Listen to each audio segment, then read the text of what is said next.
Ollantaytambo, c'est tout logiquement la suite de la visite de la vallée de l'Inca. C'est une forteresse incale dont le nom signifie l'auberge d'Ollantay, du nom d'un guerrier. Elle fut le siège de combats acharnés entre Incas et Espagnols. Manco Inca s'y réfugiant pour tenter de fédérer la résistance Inca après la chute de Cusco. Elle se situe à 2792 mètres d'altitude, au point de jonction de la vallée de l'Urubamba et d'un ravin latéral sur la droite. Nous sommes arrivés l'après-midi, avec impossibilité de visiter. Il y avait trop de bourrasques de poussière sur le site archéologique. C'est donc le lendemain matin, avec une lumière bien meilleure, que nous visitons l'endroit. La forteresse se compose de 5 étages de terrasses qui donnent sur un ravin. Elle est constituée d'un appareil de maçonnerie composé de pierres sèches parfaitement ajustées. Le plus bel appareil de construction de tout le Pérou. La ville même épouse étroitement le plan de l'ancienne cité Inca.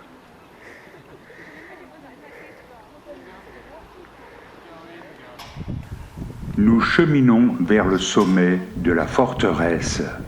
De là, nous embrassons la vallée de l'Urubamba et la Plaza Mayor d'Ollantaytambo.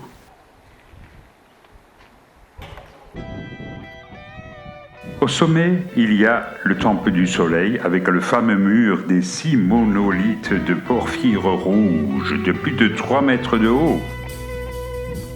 On distingue encore des restes de bas-relief. Nous sommes ici au summum de la perfection de la construction Inca.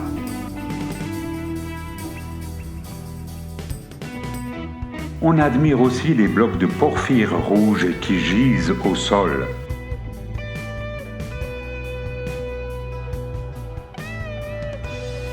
Autant le dire, tout ici est beau.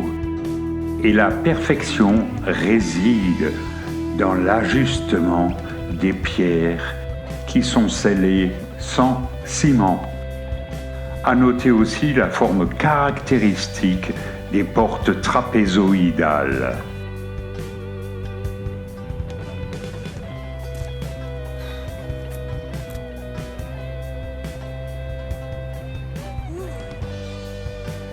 Certains touristes n'hésitent pas à prendre l'hélicoptère pour visiter le Machu Picchu qui se situe en aval d'Ollantaytambo. Dans la vallée adjacente, on trouve des édifices qui avaient certainement une fonction résidentielle. Dans la plupart des cas, ils étaient pourvus d'un système hydraulique très élaboré.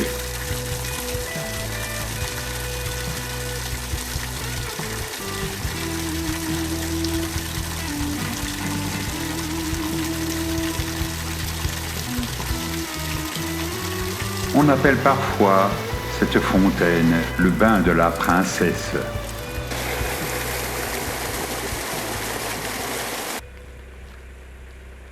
À quelques kilomètres et sur fond de latérite, on visite le village de Chinchero. Il semblerait qu'il aurait été dénaturé ces dernières années par un nouvel aéroport international. Mais là aussi, on retrouve un plan Inca très préservé. Et jusqu'à ces dernières années, les habitants de Chinchero vivaient de leur artisanat. Chinchero, c'est un site archéologique, mais extrêmement vivant. Ce sont des anticos, objetos de después.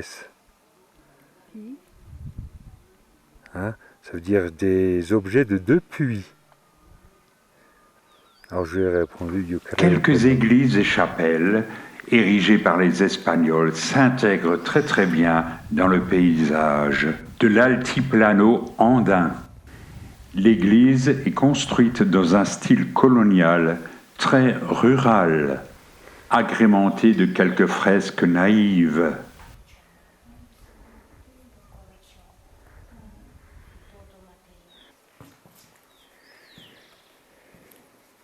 Et de nous arrêter contemplatifs devant le travail de cette jeune péruvienne.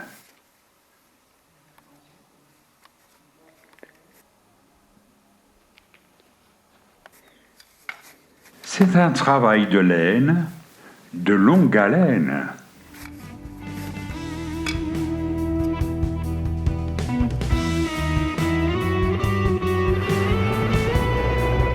Nous rentrons à Ollantaytambo en longeant la rivière Urubamba qui fait partie du bassin amazonien